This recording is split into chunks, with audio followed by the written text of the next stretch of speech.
മലയോര പ്രദേശങ്ങളായ ചിപ്പിലത്തോടിലും മരുതിലാവിലും വെള്ളിയാഴ്ച രാത്രി കാട്ടാനക്കൂട്ടങ്ങൾ നാട്ടിലിറങ്ങി വിളയാട്ടം നടത്തി വ്യാപകമായി കൃഷി നശിപ്പിച്ചു. ഇതോടെ കർഷകർക്ക് സങ്കടവും ദുരിതവും മൂലം വലയുന്നു.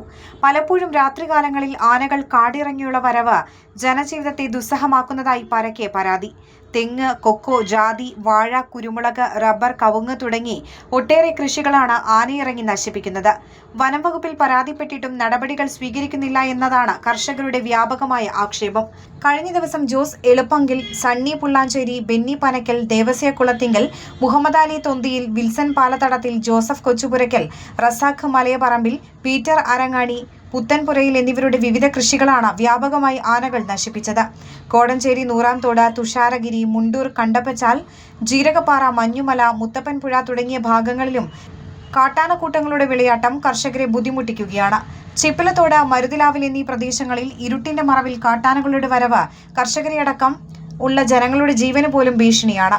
സോളാർ ഫെൻസിംഗ്, മറ്റ് പ്രകൃതിദത്ത മാർഗങ്ങൾ ഉപയോഗിച്ച് കൃഷിയെയും കർഷകർക്കും സംരക്ഷണ സംവിധാനം ഒരുക്കണമെന്ന ആവശ്യം കൂടുതൽ ശക്തമായിരിക്കുകയാണ്. അതേസമയം കോടഞ്ചേരി മണ്ഡലം കോൺഗ്രസ് കമ്മിറ്റി പ്രസിഡന്റ് വിൻസെന്റ് വടക്കേമുറിയിൽ, പുതുപ്പാടി മണ്ഡലം കോൺഗ്രസ് കമ്മിറ്റി പ്രസിഡന്റ് രാജേഷ് ജോസ്, കോടഞ്ചേരി ഗ്രാമപഞ്ചായത്ത് പ്രസിഡന്റ് അലക്സ് തോമസ്, INTUC തിരുവമ്പാടി നിയോജക മണ്ഡലം പ്രസിഡന്റ് ടോമി ഇല്ലാമൂട്ടിൽ എന്നിവർ മലയോര കർഷകരെയും കൃഷിയെ കാട്ടാനകളുടെ ശല്യത്തിൽ നിന്ന് സംരക്ഷിക്കാൻ അടിയന്തര നടപടികൾ സ്വീകരിക്കണമെന്ന സംയുക്ത പ്രസ്താവനയിൽ ആവശ്യപ്പെട്ടു.